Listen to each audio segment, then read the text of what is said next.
Control and Disease Unit hawnhekk ġewwa l-Isptar Mater Dei li se jitkellem dwar il-preparamenti tal-isptar. Ġifieri s-suġġetti li se niddiskutu llum huwa dak kollu għandu x'jaqsam mal-Isptar Mater Dei. Ħdejja wkoll hawn Dr. Paula Vassallo li hija d-direttur tal-Health Promotion and Disease Prevention Directorate. Jekk ikun hemm xi domandi dwar il-helpline u l-ammont ta' telefonati, etc. Paula tkun tista' twieġeb dawk id-domandi tagħkom. Kif ukoll ħdejja wkoll Dr. Walter Buzutti li huwa Clinical Chair Overall tal-Isptar Mater Dei.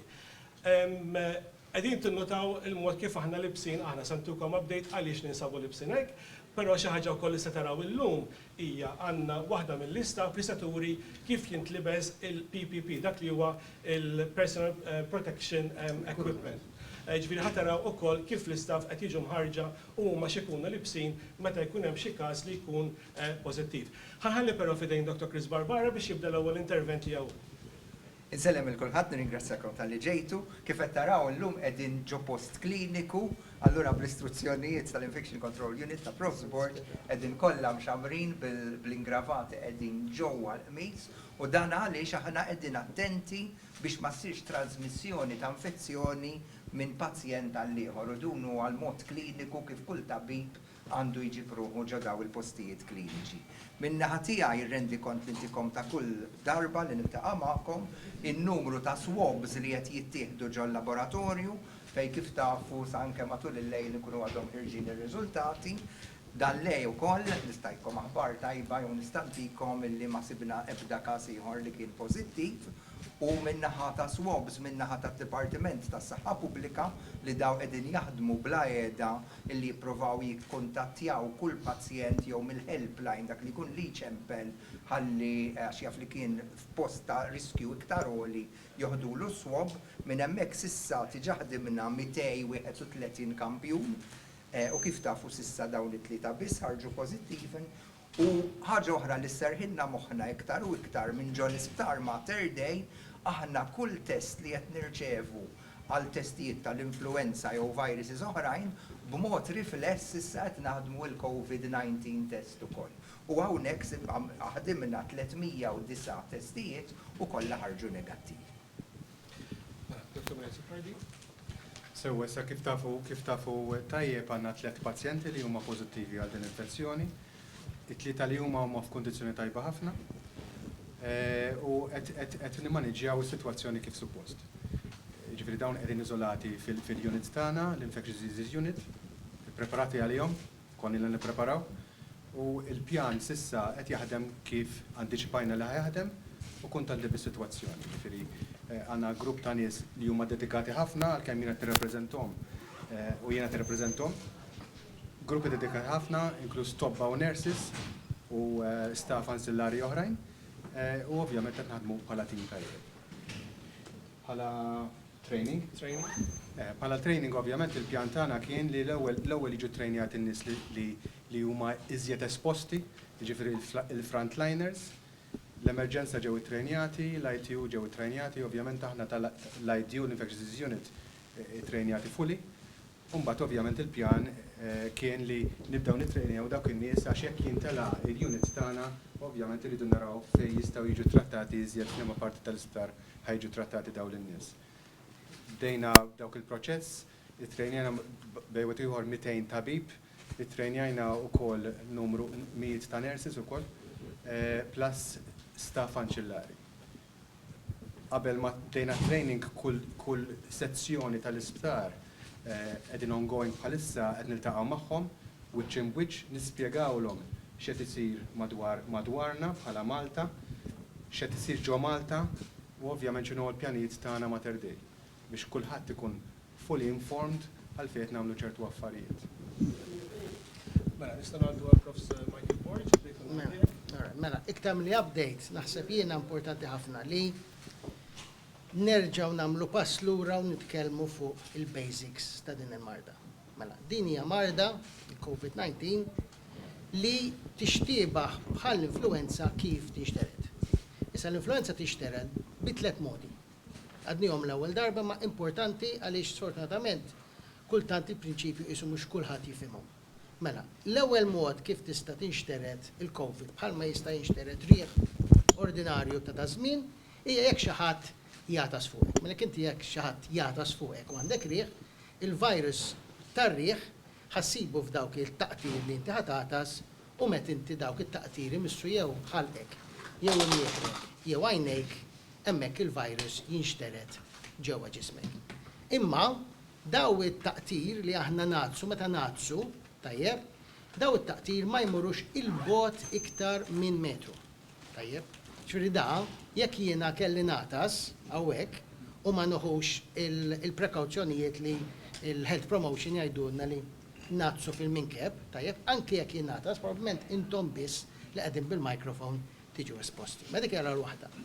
Issa, normalment, nies ma jazzux fiċ-xulxin, normalment.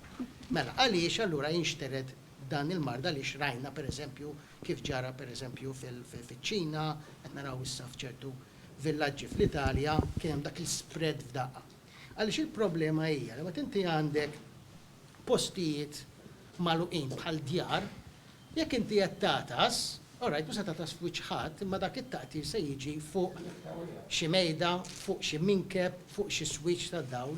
Allura inti meta jmur xi ħadd ieħor u jmiss dawk il-postijiet, inti tikkontamina jdejk u hemmhekk għandek iċ-ċans għaliex aħna mingħajr ma rridu mmissu wiċċna li t-taqtir iġibhom f'għajnejk u mbagħad il-virus jidħol ġo fik. U minn hemm jittieħdu dawn l-infezzjonijiet respiratorji kollha. Hemm ukoll kundizzjoni oħra u sitwazzjoni oħra fejn jista' jkun hemm tixrid iktar vast. U dak huwa ġewwa l-ITU. Ġew l-Intensive Therapy Unit, peress li aħna daw il-pazjenti intuhom l-ossiġenu b'ċertu saħħa biex da jidħol fil-pulmun, meta tagħmel hekk u meta tagħmel hekk kważi biss, tajjeb, għandek ir-riskju li tifforma droplets li huma irqaq, għara dawk id-droplets jibqgħu fl-arja u jmorru l-bot iktar minn metru. Tajjeb, jiġifieri mela biex nagħmlu summary, fil-kundizzjonijiet ta' sptar normali bħal mija l-ward li semmilkom Dr. Maria Zoppardi, l-infectious disease ward, fejn da m'għandniex pazjenti huma ventilati, il-problema hija id-droplet u l-contact. Ġo l-ITU għandna xi oħra u jekk għal fil-futur żgur ħantu għam update fuq l-ITU u nurukom hemmhekk il-prekawzjonijiet żejda li ħanużhom fl-ITU. Ma l-inti allura jekk inti xi ħadd għatas f'wiċċek, dam la jittieħed mid-demm il-coronavirus, la jittieħed mill-awrina, la jittieħed mill-purgar, WHO hija ċara li da it is from respiratory secretions. Mela respiratory secretions ġo ward u anki ġo djar u hekk huma minn daw it-taqtir li semmejt. Mela inti x'għandek bżonn, inti trid tagħti il-partijiet ta' ġismek li huma esposti li jista' l-virus imisshom. Fuq il-ġilda mhux se jagħmellek xejn il-virus, mhuwiex sejjer jinfettak, sakemm inti ma jiġix f'dak li aħna ngħidu il-mucosa. Il-partijiet miftuħin tal-ġisem, l-għajnejn, l-imnieħer u l-ħalq. Mela allura il-prekawzjonijiet li aħna qegħdin nieħdu ġo dal-isptar u kif jista' jgħid Dr. Maria Zoppardi li se nurukom huwa eżatt l-istess li Dr. Maria Zoppardi u t-tim tiegħu jistgħu jikkonfermaw qed jużaw għal dawn it-tliet każijiet li għandna bħalissa fl-IDU. Ġieti li tittamel huwa li trid tagħti wiċċek sew. Trid toħloq double protection għal imnieħrek u għal ħalqek għax dawk huma l-iktar żewġ pastijiet li huma suscettibbli għax aħna qed nieħdu nnifs il-ħin kollu, allura qed niġbdu daw id-droplets, u mbagħad ovvjament tittatti jdejk, u mbagħad tittatti irid ikollok xi tip ta' covering għal ħwejjeġ tiegħek biex inti ikollok naqa' protection ukoll għal ħwejjeġ tiegħek. Issa, Debbie hija waħda minn nurses tagħna u ħaddikom mela qed nisqu lura u anke ddew naħseb ħajjar hemmhekk tiffukaw fuq hemmhekk. Issa Debbie uża l-iskaffa, fimni, hija naqra u nispjega Debbie x'qed tagħmel. Okay, mela l-ewwel ħanibdew. Hija fluid resistant gown u l-iskop tiegħi hu li ħanati anke l-uniformi. Ovvjament mill-parti ta' fuq.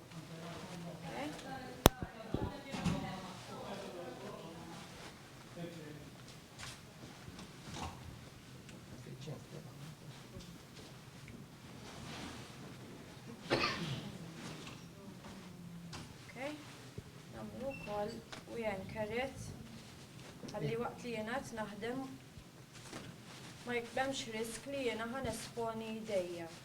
Okay? It-tieni ħaġa li ħan ilbes hija l-mask.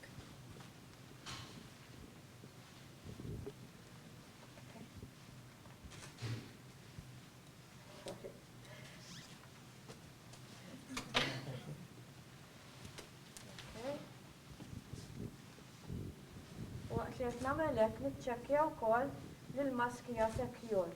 Ħanieħu nnifs u nara li għandi sil tajjeb ma' wiċċi. Okay? Biex ħin jiena ħdħal dej il-pazjent ħankun komda. Ħanilbes ukoll cap ħabba li xarri twil biex nagħti kemm nista' minn xarri. Okay? U nilbes ukoll visor imħabba li għandi għajnejja mikxufin. Okay, l-aħħar ħaġa li nilbes huma l-ingwanti.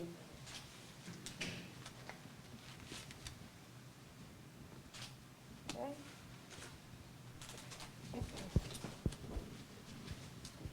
Mela dak huwa il-protective gear li ħanibda. Mela allura l-iskop tagħha huwa li meta Debbie qiegħda faċċata tal-pazjent, tajjeb, min quddiem għaliex inti ovvjament għandek il-pazjent fuqek, anke jekk da jisol f'distanza ta' metru, dawk it-taqtir żgur mhux se jmissu wiċċa, żgur mhux se tieħu nnifs tagħhom, orajt anke jekk tieħu nnifs minn taħt għandek il-mask qed tipproteġik, quddiem huwa protett u tinsiex daw titkellmu fuq taf, meta tagħtas hija raxxir din il-PPE żgur se tipproteġija u idejha huma protetti. Issa, l-importanti huwa li tisix Debbie kieku kellha tidħol ħdejn il-pazjent se tagħmel hemmhekk l-isbaħ kwarta 20 minuta nofsija, jekk mhux iktar, fl-ITU idhom iktar ħdejn il-pazjenti. Mela allura inti l-importanti u dina fil-fatt ħriġnija kemm mill-istaff u tajnihom update illum u ħantukom kopja kull wieħed, spjegajna ix-xjenza ta' wara din il-proċedura. Mela, ix-xjenza l-ewwel nett hija dawn huma ir-rakkomandazzjonijiet mhux tiegħi għal volja għandi kwalifiċi varji f'infection control, imma jien b'rispett kollu minn xejn. Aħna nieħdu il-gwida tagħna minn organizzazzjonijiet li aħna naħdmu magħhom li huma WHO, WHO hija organizzazzjoni globali, u l-ECDC, il-European Center for Disease Control. U ħantukom ukoll il-guidelines tagħhom, għax għandna daw diġà qegħdin jiġifieri ġol l-isptar, għandna direct għandna fl-intranet tal-isptar, fis-sistema tal-IT, għandna directory għal tal-apposta fuq il-COVID-19 u fih qed nitfgħu ħafna kemm nifilħu educational material biex dak li jkun jekk għandna staff li jrid. Isma' ma daw għalfejn jgħidulna hekk. Dax ara profs boards le. Qed ngħidu hekk għaliex li CDC u WHO qiegħda tiggwidana hekk. Tajjeb, jiġifieri da biex niġu għal dak li kont qed ngħid, importanti ħafna li inti Debbie waqt li qiegħda taħdem fuq il-pazjent tkun kemm tista' tkun komda. Tajjeb, ġifieri inti dejjem ngħid nagħti eżempju meta nagħmel lectures. Ngħid jekk jien rid imur mellieħa nista' imur bil-karozza tiegħi. Il-karozza tiegħi hija safe, se nagħmel marka, ġifieri ma jilkobx ta' xi xini, imma it's a recent car. Nista' wkoll immur bil-Mercedes ta' Hamilton. Okay? Imma min-naħa tiegħi jekk jiena ħammur bil-Mercedes ta' Hamilton li jiena m'iniex Formula 1 driver, hemmhekk għandi ħafna kbar riskju li jiġri xi ħaġa milli kieku mmur bil-karozza tiegħi li jiena naf insuq. Li hija karozza li ħadd wassalni safely sa fejn irrid, fi żmien tajjeb u kif suppost. U l-istess ħaġa il-PPE. Mela kieku aħna konna nitkellmu fuq l-Ebola, u tiftakru ftit minnkom li meta kien jiġu għal press conferences tagħna fuq l-Ebola xi snin ilu, meta kien hemm l-outbreak, il-PPE kien differenti dak iż-żmien kellna il-suits tajjeb, kellna double layers għaliex għax l-Ebola hija ħafna iktar infettiva, titieħed mid-demm, il-pazjent jista' litteralment jisol id-demm fuqek, jista' jirremetti id-demm fuqek, allura għandek volum kbir ta' likwidu li jinti tipproteġi lek innifsek. Imma l-problema kif jgħidlek Dr. Malea Zoppardi, li meta konna nagħmlu drills tal-Ebola, ma tissapportix iktar minn kwarta qabel ma ssir anxraba minn fuq s'isfel. Għaliex it is always give or take. Fid-dinja ma' xejn li hija perfetta, dejjem tirbaħ xi ħaġa u titlef xi ħaġa oħra.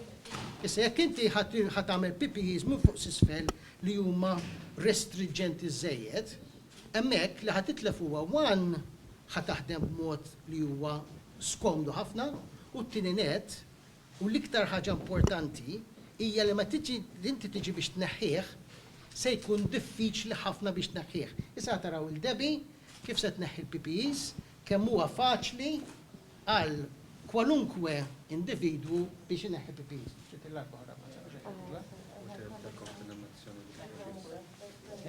U tinsewx, meta kellna il-każijiet tal-Ebola, bil-gawn kollha li kellhom, ikkontaminaw ruħhom mhux kienu libsin, imma meta neħħew il-PPEs, dak il-każ ta' Spanja u l-każ li kien hemm l-Italja fejn kien hemm l-Amerika ta' dawk iż-żewġ nurses li ġew infettati bil-Ebola, okay? 5 snin ilu meta kien, irrealizzaw li dan ġara waqt li qed inneħħu il-PPEs tagħhom. U għalhekk il-focus ta' kull organizzazzjoni xjentifika hija li inti trid ikollok PPEs li tista' tneħħihom kemm jista' jkun malaj, speċjalment meta inti għandek infezzjoni li mhux se tkun biss kieku għandna dawn il-każijiet iktar milli għandna, ovvjament se jkunu f'diversi wards, ġifieri mhux biss speċjalisti fl-infezzjonijiet se jraw dal pazjenti imma tobba u nurses u staff ansillari ġenerali. Mela, Debbie? Mela ħatibda dejjem il-parti li hija l-iktar kontaminata li huma l-ingwanti. Okay, mela ħanaqbad l-ingwanta. Tara, Debbie ma missitx idea. Naqbadha minn barra. Allora minn ġewwa tal-ingwanta mingħajr ma kellha l-ebda kuntatt ma' xi affarijiet tal-pazjenti setgħu ġew fuq l-ingwanta hemmhekk Debbie dejja sej. Issa. Ħanibda nneħħi l-gawn. Ġibdet il-gawn minn ġewwa, taraw ġifieri ma missitx il-gawn. Dejjem idejja minn ġewwa.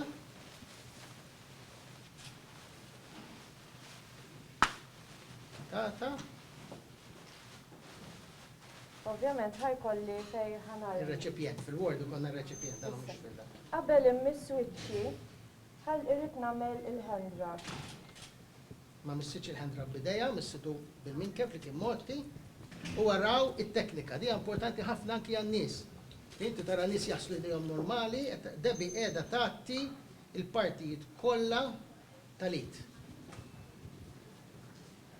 Biex hekk anke kieku stess kien hemm xi farka ta' xi virus li forsi laqtitu waqt li qed tneħħi l-PPE, qed tneħħih għaliex l-alkoħol kif jgħid kulħadd joqtol il-coronavirus b'mod effiċjenti ħafna. Okay? Issa, nista' nkompli biex inneħħi l-headgear. Okay? Ovvjament fuq wara m'hemm l-ebda riskju għax fuq wara m'hemmx il-pazjent, wara dara, inti neħħet il-visor. Nneħħi l-cap. Għabdita wkoll minn taħt. U l-aħħar ħaġa hija l-mask. Okay? Ħansib sajjeda l-elastic. Okay? Ħannimxi l-qoddim away from me. Tarmija mbagħad fl-aħħar net. U l-aħħar ħaġa. Terġa' Nerġa' naħsel idej. l-alkoħol.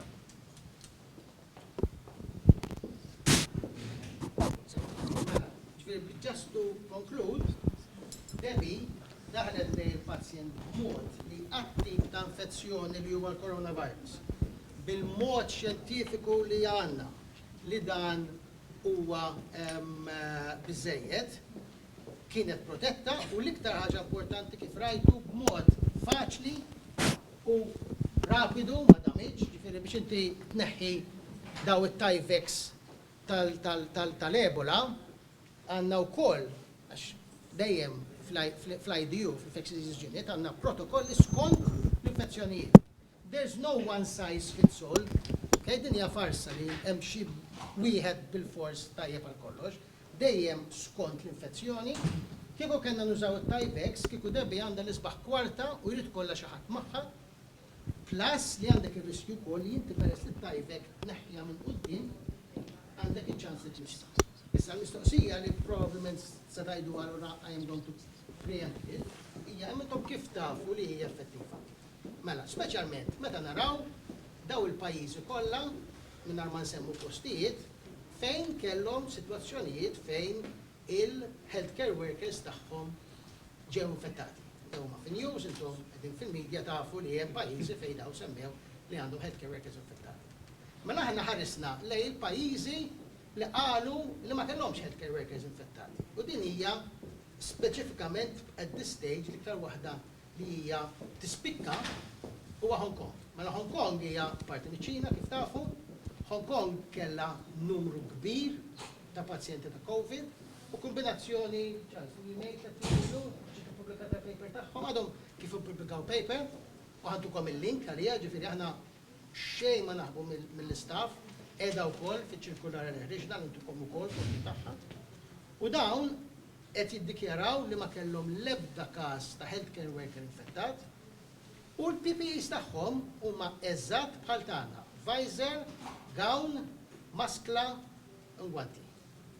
Ġifieri għalhekk aħna moħħna mistrieħ għaliex nies bħal Dr. Maja Zoppardi li qed jaraw il-pazjenti huma konfidenti tal-PPEs għaliex qed nimxu skont il-linji gwida tal-ECDC, tal-WHO u għaliex hemm il-postijiet li qed jużaw l-istess PPEs tagħna qed juru suċċessun f'dak li għandu x'jaqsam ma' safety tan-nies. Tajib ħafna, mela, issa jekk għandkom domandi, nistgħu nagħmlu domandi, infakkarkom li din il-konferenza stampa ta' dalodu kienet purament dwar dak li qed isir ġo Mater Dei. Ġifieri importanti li d-domandi tagħkom din l-istekniċi li għandna hawnhekk huma biss relatati ma' dak li għandna kemm iddiskutejna u tkellimna fuq propju ftit tal-ħinien.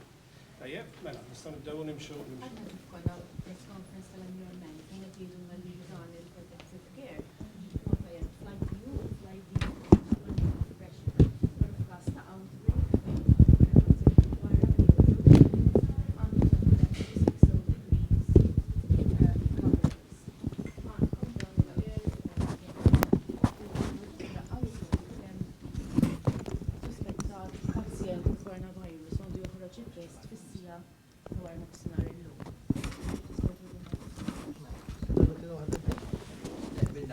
Li nista' ngħid it-testijiet li kien hemm dan għodu kienu tnejn u s'issa ir-riżultat qabbili ieħor diġà jkolli ħiel x'qed jiġri, però ma rrid nagħtiha bda ħiel qabel jisir il-ħin għax nimxu preċiż bil-protokoll kif suppost.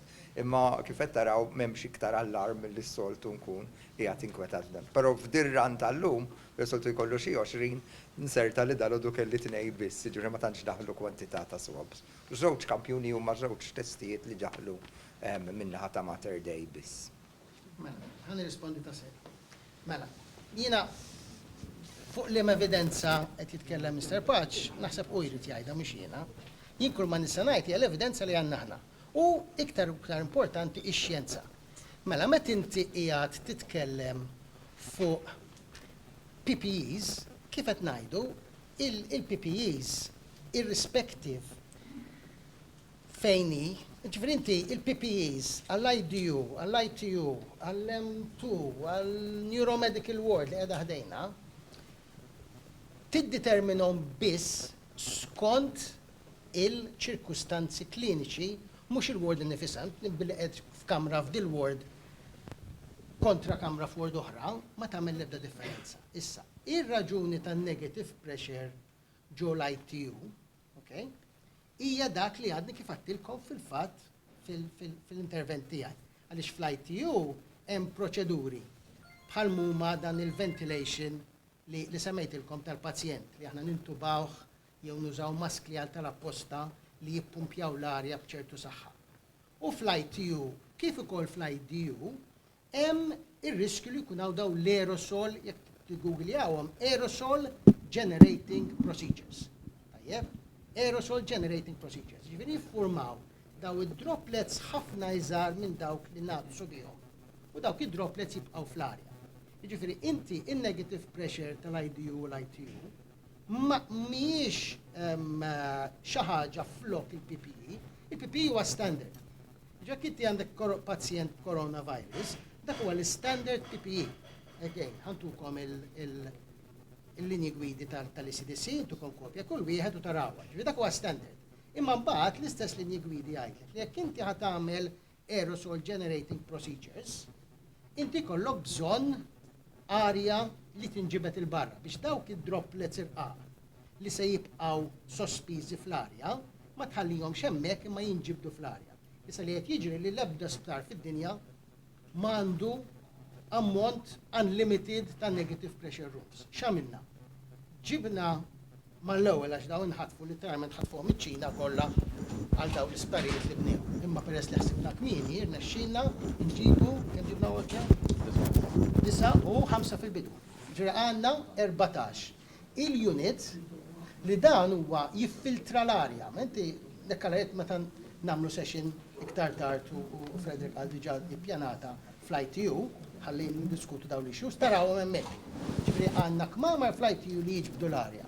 U għandna daw il-units f'kmamar oħrajn li ma jiġbux l-arja li jippurifikaw l-arja.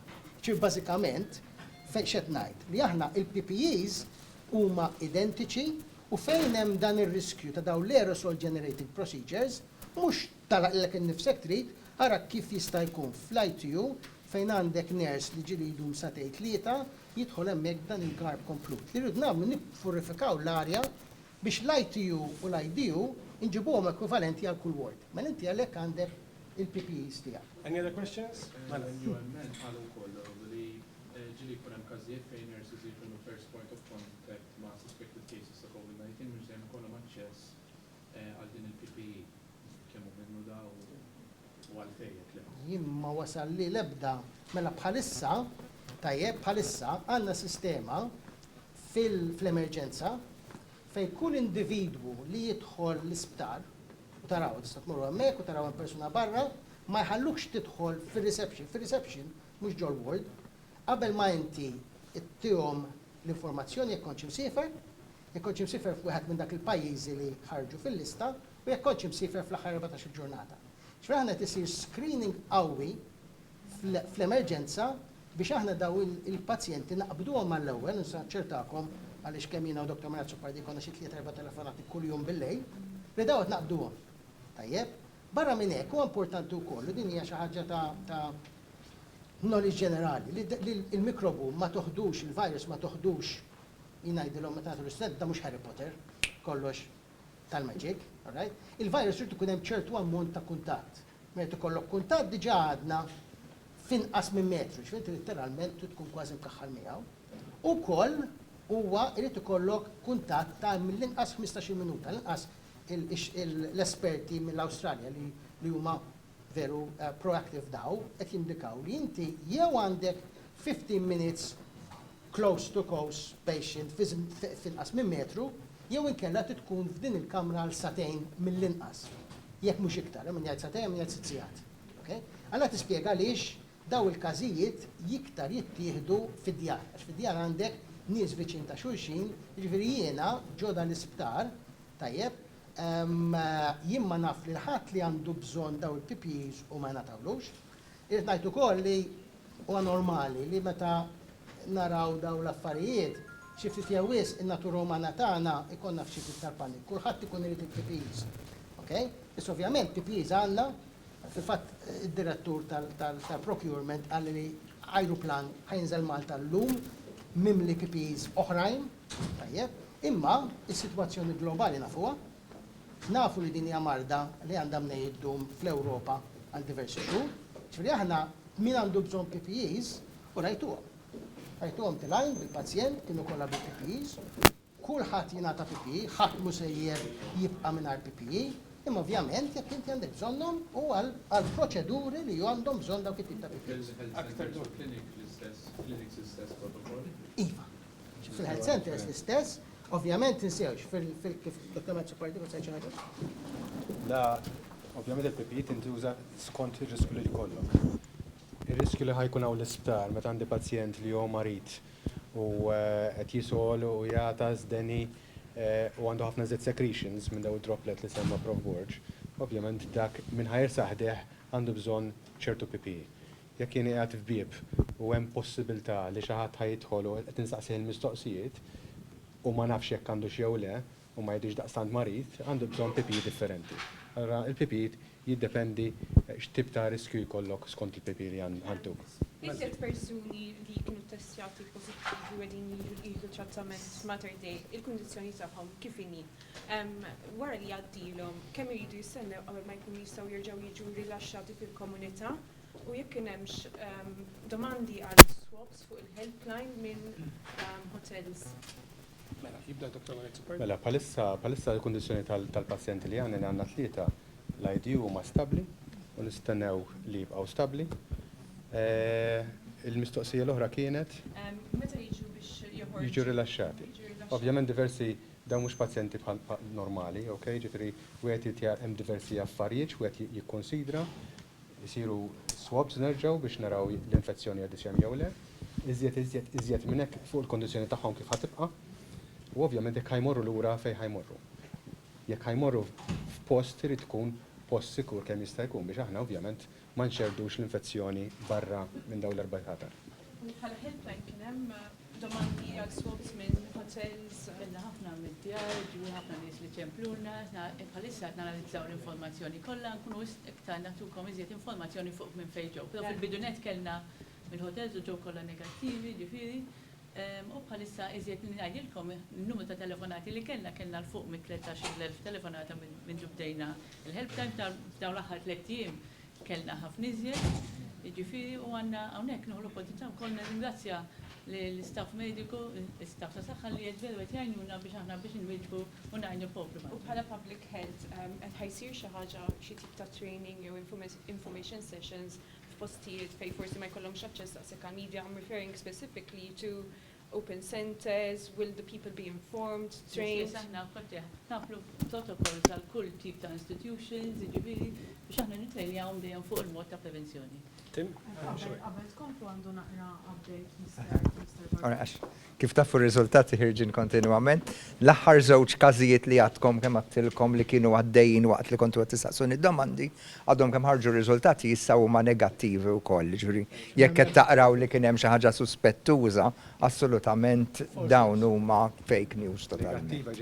Negattiv m'hemmx infezzjoni, issa drawni. Pazjenti qegħdin f'sitwazzjoni tajba, tista' tispjega iktar x'jiġifieri meta tgħid sitwazzjoni tajba, ġifieri hemm ċansi se jkunu rilaxxati tal-waqt, kif qed iħossu bħalissa? Li nistgħu ngħidu li bħalissa qegħdin stabbli. Meta jiġu discharge ma nistax ngħid għax jiddependi minn ġurnata l-oħra. Id-data blizzard. Però bħala smajthom konfidenti li se jiġu discharged, m'hemmx ċansi se jmutu ġifieri. Nista' nirrispondi jiena dik, kulħadd ħajmut. Ġifieri dik hija risposta li kull pazjent u kull wieħed li qegħdin hawnhekk kollha kemm aħna ħanmutu. M'għandniex aħna il-sitwazzjoni tagħha hija tajba, is-sitwazzjoni tagħhom hija tajba u m'hemmx indikazzjoni li daw qed jiddeterjoraw. Imma ħadd l-ebda tabib ma jista' jgħidlek li xi ħadd mhux ħajmut, ma tistax jgħidlek għax kulħadd tajbu. U jew se jiġri għada u jiddependi minn ġurnata l-oħra, ma bħalissa huma l-kondizzjoni tagħhom hija tajba. Semmejt il-maskli għal-staff tal-isptar. Għan-nies normali, kemm huma effettivi? Tirrikomanda li n-nies jixtru l-maskli? Mela, l-CDC, again, hija ċara u tista' titlu fil-website tagħhom ta' COVID, l-CDC ma tirrakkomandax maskli għal użu barra minn faċilitajiet bħal sptarijiet u tas-saħħa. Raġuni ta' din, dejjem importanti li tajt għaliex. Ma li jekk inti ħatilbes maskla, l-ewwel nett bħali għandkom parajna jew taraw fuq it-television, darba nara tal-Lombardija kellu l-maskla fuq geddumu da. Ġifieri sabiħa forsi bħala accessory għal geddumek imma żgur mhux qed tagħti xejn. U anki jekk tilbisha tajjeb, all right? Il-problema hija kif dejjem il-contact, l-idejn. Għaliex inti normalment, meta inti barra, speċjalment barra, all right? Fil-ftuħ, l-arja, it will dilute out, ġifieri il-mikrobi jinxterdu allura ma jkollokx volum biżejjed. Imma l-problema hija li jekk inti għandek maskla, di ddejqek. Ġifieri pruvaw ibsu maskla għal iktar minn kwarta u tqabdek u x'jibdew jagħmlu. jibdew sejrin hekk, imissuha, ċarquha, allura inti l-maskla flok qed tipproteġik, qed iġġalek iktar tmiss ħalqek u tmiss imnieħrek. Jiġifieri il-messaġġ tagħna u tagħkom irid ikun konsistenti. L-iktar mezz importanti ta' prevenzjoni hija l-iġena tal-idej. L-iġena tal-idej sew kif rajtu l-debi għatti t-ideja kollha, mhux sempliċement waħdek u ħammorru, okay? Bej swaba, it-truf ta' swaba, is-seba l-kbir għax dak immissu kollox bih, right, il-pols, u jisir regolari, konsistenti, iktar ma taħsel idejk, iktar ma tuża alkohol fuq idejk, iktar tippreveni influenza, riħat u l-Covid. U l-ħar ħaġa li m'għadniex għaliex qegħdin hekk. Mela qegħdin hekk għal raġuni waħda. Għaliex met inti fl-isptar dejjem aħna natu pariri u nażiġu mat-tobba, iktar tobba, xin ħafna minn nies l-oħrajn ikollhom l-uniformijiet bil-komom osra. Imma peress li ħafna tobba m'għandniex l-uniformi u hemm raġunijiet għaliex dik għax ma tlux fiha, hemmhekk aħna ninsistu li meta tiġi fil-wards ixxammar il-komma biex inti tkun tista' tagħmel hand hygiene sew tneħħi l-arloġġ, okay, l-arloġġ tiegħi qiegħed fil-boot u jekk tilbes ingravat, jekk tħobb l-ingravajiet iddaħħalha fil-qmis biex ma toqgħodx tferfer fuq il-pazjent. Ħankompli nieħdu aktar domandi, però qabel xejn xtaqt nagħmel parentesi żgħira li xtaqt nagħmilha fil-bidu propju qabel bdejna. Importanti li bħala midja fi kwalunkwe ħin tirrispettaw il-privatezza ta' dan il-pazjenti, inkluż dawk li huma bħalissa rikoverati hawnhekk ġewwa l-isptar. Bħala Ministeru, bħala Dipartiment tal-Media, irċivejna anka media questions minn għandkom, mhux se nsemmi lejn ma' Media House I, però tlabtuna informazzjoni speċifika bl-isem u l-kunjom ta' dawn il-pazjenti. Jekk joġobkom, titolbunix informazzjoni b'isem individwali ta' ċerta nies. Apparti minn hekk naħsbu li hija wkoll nuqqas ta' etika li nippubblikaw, s'issa ma kienx ippubblikat sa fejna fuq, nisa ftit tal-ħinilu, però please nirrispettaw ukoll li dawn in-nies għandhom id-dritt ta' privatezza kollha. Nigel, kompli. Forsi aġġornamenti dwar x'qed isir il-boffa, nafu li għatem biss l-outpatients hemmhekk ta' dermatoloġija. Tieni ħaġa ssib tissemma li għandu jkun hemm ħabbi wara testing kellha tingħata informazzjoni. Kif għadt ukoll aktar kmieni din il-konferenza tal-lum hija relatata ma' Mater Day. Se jkollna aktar okkażjonijiet magħkom il-medja kollha matul din il-ġimgħa, inkluż biex intukom update dwar l-Isptar Boffa, inkluż dwar iċ-ċentru tal-iswabbing li se jkun qed jinfetaħ aktar ta' din il-ġimgħa u kif anke semmejna nerġgħu nsejħulkom anke hawnhekk kif ikun ħin opportun biex nurrukom ukoll il-preparamenti fl-ITU speċjali li qiegħda preparata. Biex niċċekkja il-contact tracing spiċċa kollu kull min kellu contact mal-familja ġi swabbed negative. Forsi ma nafx hekk hux min-naħa ta' Dr. Karabot? Kull min kellu contact tracing. Jiena minnaħa ta' laboratorju, pero nkun naf x'qed jagħmlu d-Dipartiment tas Saħħa Pubblika. U nista' ngħidilkom li kull ma kien minnaħa ta' Trentino sakemm niżlu iktar l-isfel ta' Ruma, il-kuntatti li n-nies ġew lura Malta kollha saru u kull min kellu xi riskju tiġat waslu lil kampjuni u dawk ħarġu wkoll fin-negattiv. Anke nies li kienu magħhom fuq l-ajruplan. Kif? Nies li kienu magħhom fuq l-ajruplan. Dejjem jingħata x'riskju kien hemm tajjeb, fej kien hemm xi riskju għax jiena sintendi bħalkom ma nkunx naf l-ismijiet ta' min huma, però l-iktar fej ikun hemm ir-riskju dawk is-swabbings diġà saru u r-riżultati diġà ħarġu.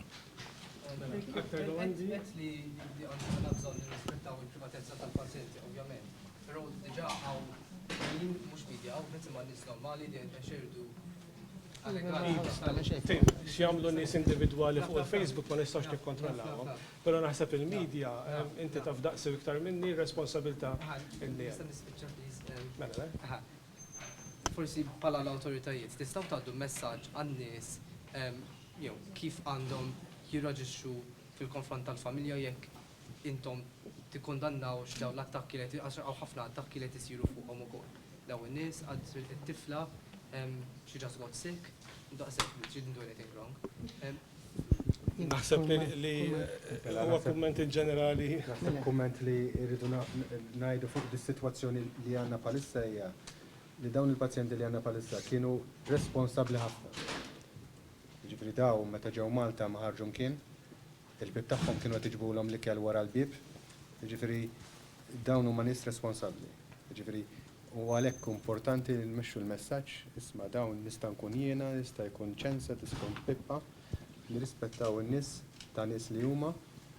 Iva, dawn in-nies partikolari kienu nies responsabbli ħafna. Definitely m'hemmx. Naħseb jien ringrazzjament ħaqhom, ringrazzjament għaliex bis-saħħa tagħhom ħanajdlek tara naraw ġifieri postijiet barra, l-ewwel każijiet li kellhom, dan kien hemm pajjiżi fej l-individwi għaliex ma mxewx ma' rakkomandazzjonijiet tal-public health, tas-saħħa pubblika, kienu diġà kellhom kuntatt ta' ma' xirin jekk mhux mijiet ta' nies sakemm ħarġilhom is-sintomi, u mbagħad biex titraċċhom kienet problema enormi waqt li fil-każ tagħna peress li kienu daqshekk responsabbli u daqshekk kellhom civic duty l-Ingliżi jgħidula li veru minħabba fihom irnexxielna dal-każ iżolat żgur se nżommuh iżolat. Ġifieri da grazzi ħabhom. Tal-aħħar. L-aħħar mistoqsija rigward flights. Ħafna topo assoċjazzjonijiet għadhom jisbu li flights minn Northern Italy għandhom jiġu kanċellati. Intom bħala nies tagħmlu dan il-qasam, taqblu magħha jew le? Mela, li nistgħu ngħidu fuq dik, l-ewwel l-Malta wafqet it-titjiriet tagħha. Però Malta qed timxi kif anke spjega il-Ministru, il-Prim Ministru anke l-bira, Malta qed timxi mal-linji gwida li hemm. Ġifieri jekk ikun hemm xi updates oħra se tkunu tafu u se tkunu informati. Naħseb għallum nistgħu nifqu hawnhekk, jekk tixtiequ kummenti individwali mal-nies kliniċi tagħna tistgħu tagħmluhom ukoll, però nistgħu issa nirrepjaw hawnhekk din il-press conference. Se nżommukom aġġornati kontinwament meta jkun hemm ħtieġa li ngħidulkom, se nkomplu ngħidulkom kif wednikom u naġġornawkom. Grazzi.